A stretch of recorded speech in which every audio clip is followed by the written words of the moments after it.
Selamat pagi, good day.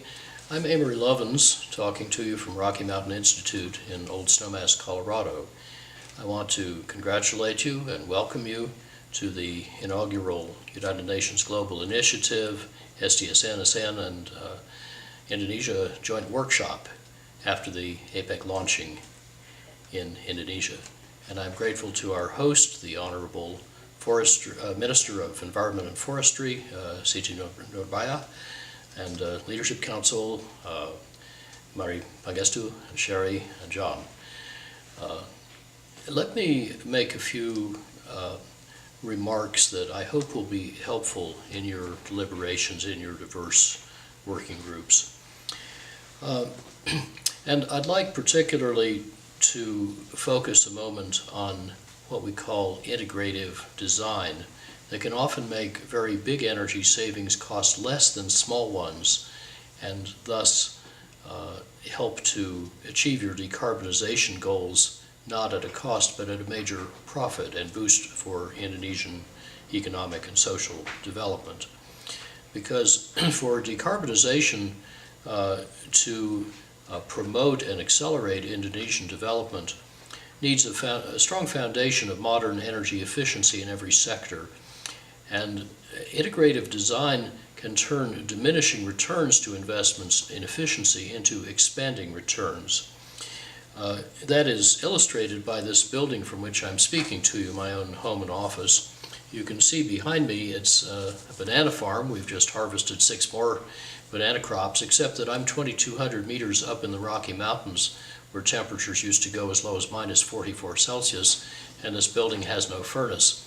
It's just super insulated, passive solar, and a little bit cheaper to build that way because we saved more construction cost getting rid of the heating system than we paid for the super windows and super insulation and so on that eliminated the heating system. Now, we have been pursuing this notion in detail for the United States and China in a book called Reinventing Fire, published both for the U.S. and in Chinese for the U.S., and then applied to China in a new study I'll mention in a moment.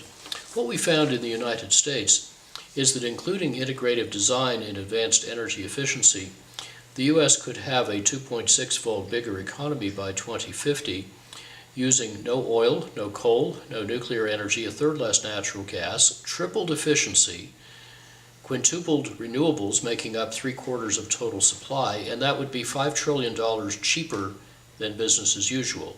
It would require no new inventions and no act of Congress, but could be led by business for profit.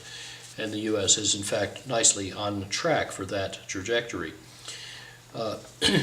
In collaboration with the leading energy analytic and policy groups for China's National Development and Reform Commission, Rocky Mountain Institute and Lawrence Berkeley National Labs China Energy Group are most of the way through a very rigorous version of that same analysis for China using Chinese models, modeler data, examples, and ways of doing things.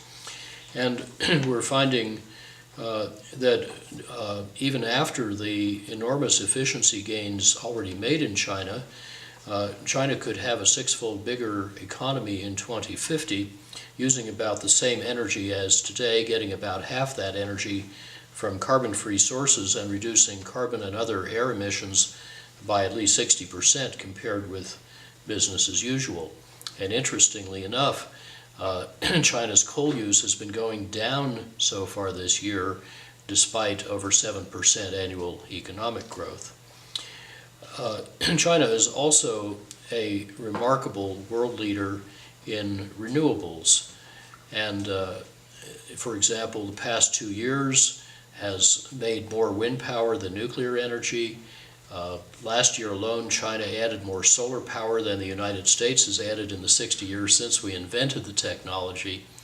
In 2012 alone, China added more electric generation from non-hydro renewables than from all fossil and nuclear sources combined. So they were still bringing on more coal-fired plants ordered long ago, but they were running their coal plants a lot less, as well as retiring many of the older, less efficient and dirtier ones. And of course, China has already saved 3 Gorges dam worth of electricity just by its efficiency standards for refrigerators and air conditioners. There's a long way to go in that department. And just the non-hydro renewables worldwide are getting over $250 billion investment every year, more than the total market cap of all the traded coal companies in the world, and adding over 80 gigawatts a year. Renewables are now over half the world capacity additions, and developing countries now dominate those additions. Why does this matter for Indonesia with its talented and diligent people, its great development and energy needs? Well, because of among other things, the capital leverage that you get by doing the cheapest things first, notably modern energy efficiency.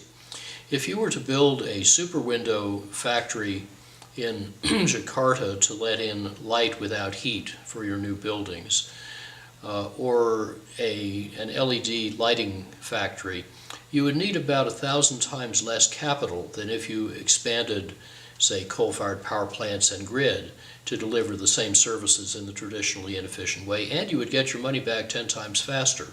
Multiply intensity times velocity, you just got a 10,000-fold reduction in the capital required to deliver those increases in illumination and comfort.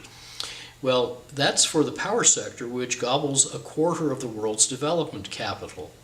We can turn that sector from a net consumer of capital, really a black hole for capital, into a net exporter of capital to fund other development needs, of which Indonesia has so many. So think about that leverage, the most powerful macroeconomic lever for development that we know, based on modern energy efficiency. Think about the climate protection, the forest and rural regeneration that Dr. Engineer Willie Smits in Indonesia has demonstrated so well in several sites, with the world's best combination, I think, of ecological and economic and cultural restoration. Think about the clean air, the economic gains, the energy security, taking price volatility out of your economic calculus so it doesn't keep whipsawing the economy. Exerting the world leadership that Indonesia is so deserving of, such a great country. Think about building your economy for success in the next century. That, not just climate protection, is where I think your conference can take your country. So I want to thank each of you in attendance for your leadership. You have great responsibilities and immense opportunities. Make the most of them. Terima kasih.